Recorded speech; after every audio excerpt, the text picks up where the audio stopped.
সবাই বসে কফি খাচ্ছি আর টিভি দেখতেছিলাম। হঠাৎ ভাবি হাসপাতাল থেকে বাসায় আসলো। আসলে ভাবি একজন ডাক্তার।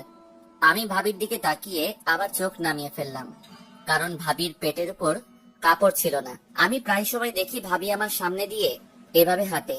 তাকে কিছু বলতে পারি না, কারণ তিনি আমার থেকে বড়। আমার দিকে তাকিয়ে একটা মুচকি হাসি দিয়ে রুমে চলে গেল। এবার পরিচয় দেই, আমি স্বাধীন। কিছুদিন আগে পড়ালেখা শেষ করেছি। আমাদের নিজের ব্যবসা আছে। বাবা অফিস দেখাশোনা করে, আমি আম্মু বাসায় থাকি। আরো কিছুদিন পর অফিস দেখাশোনা করব। আমার বড় ভাই বিয়ে করছে, কিন্তু সে এখন বেঁচে নেই। আমার বড় ভাই একটা রোড দুর্ঘটনায় মারা যায় আজ 1 বছর হলো। আগে ভাইয়া বাবার সাথে অফিস দেখাশোনা করত, এখন বাবা একাই দেখাশোনা করে। তাই আমি ভাবছি বাবাকে আর অফিসে যেতে দিব না, আমি নিজে অফিস দেখাশোনা করব। এবার আসি ভাবির কথায়। ভাইয়া মারা যাওয়ার পর ভাবির মা বাবা তাকে নিয়ে যেতে চেয়েছে, কিন্তু ভাবি আমাদেরকে ছেড়ে যাবে না। ভাবি ঢাকার বড় একটা হাসপাতালের ডাক্তার। রাতে সবাই মিলে খাবার খেতে লাগলাম। তখন আব্বু বলল, তা আব্বু কবে থেকে অফিস দেখাশোনা করবে? আব্বু, আম্মু ঠিক বলেছে। আমি আরো কিছুদিন পর অফিস দেখাশোনা করব, তারপর তোমাকে ছুটি দিয়ে দিব। ঠিক আছে, তোর যা ভালো মনে হয়। ভাবি, তুমি আমার রুমে কিছু বলবে নাকি? আসলে তোমার সাথে আমার কিছু কথা আছে। কি কথা ভাবি? তুমি কালকে একটু হাসপাতালে যেতে পারবে? কেন ভাবি? আসলে রাস্তা দিয়ে যাওয়ার সময় রাস্তার বখাটে ছেলেগুলো আমাকে দেখে বাজে কথা বলে। তুমি তো গাড়ি নিয়ে হাসপাতালে যাও, তাহলে ওরা তোমাকে খারাপ কথা বলবে কিভাবে? তারা আমার গাড়ি দাঁড় করিয়ে কথাগুলো বলে। তুমি কিছু বলতে পারো না? আমি কি বলবো, তারা রাস্তার বখাটে ছেলে, যদি কিছু করে বসে আমার, তাই কিছু বলতে পারি না। ঠিক আছে, কালকে তোমাকে নিয়ে আমি হাসপাতালে যাব। ওকে, তাহলে তুমি ঘুমিয়ে পড়ো, আমি রুমে গেলাম। ভাবি চলে যাওয়ার পর আমি ঘুমিয়ে গেলাম। ও, আপনাদের তো ভাবির নামটা বলতে ভুলে গেছি। ভাবির নাম নাদিয়া। সকালে ঘুম থেকে উঠে ফ্রেশ হয়ে নাস্তা করে ভাবি আর আমি গাড়ি নিয়ে হাসপাতালে যেতে লাগলাম। হঠাৎ রাস্তার মাঝে কিছু ছেলে দাঁড়িয়ে গেছে। আমি ভাবিকে গাড়িতে বসিয়ে তাদের সামনে গেলাম। কি হয়েছে এখানে? তোকে বলবো কেন, আমরা তো গাড়ির ভিতরে পাখিটাকে দেখতে আসলাম।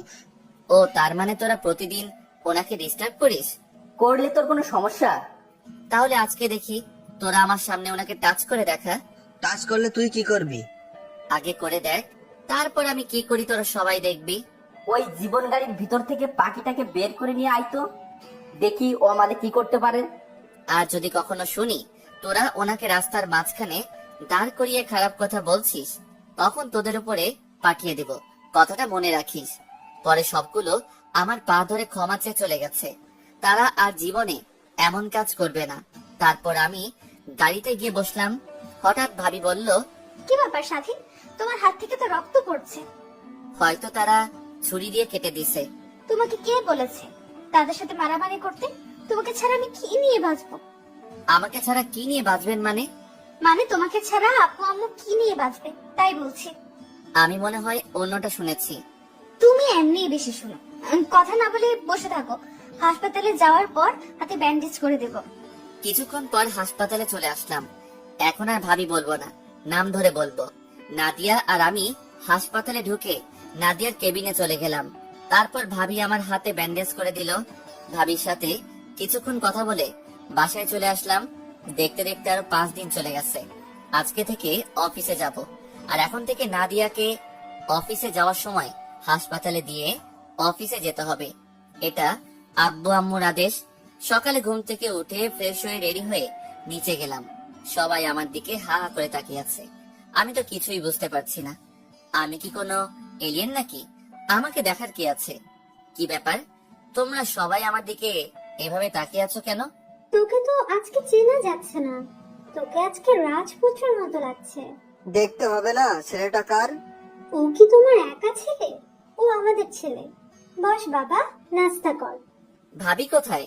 নাদিয়া রেডি হয়ে আসছে, তুই নাস্তা কর। না, ভাবি আসলে সবাই একসাথে করব। কিছুক্ষণ পর নাদিয়া এসে বলল, আমি রেডি। আমি ভাবির দিকে তাকিয়ে অবাক হয়ে গেলাম। ভাবিকে দেখতে আজকে পরীর মতো লাগছে। ভাবি আজকে শাড়ি পরেছে। হঠাৎ ভাবি বলল, কি ব্যাপার সাথী, এভাবে তাকিয়ে কি দেখো? ভাবি, আজকে তোমাকে দেখতে অনেক সুন্দর লাগছে। কোথাও যাবে নাকি? আবার দেখি শাড়ি পরেছো। না, কোথাও না গেলে কি শাড়ি পরা যায় না?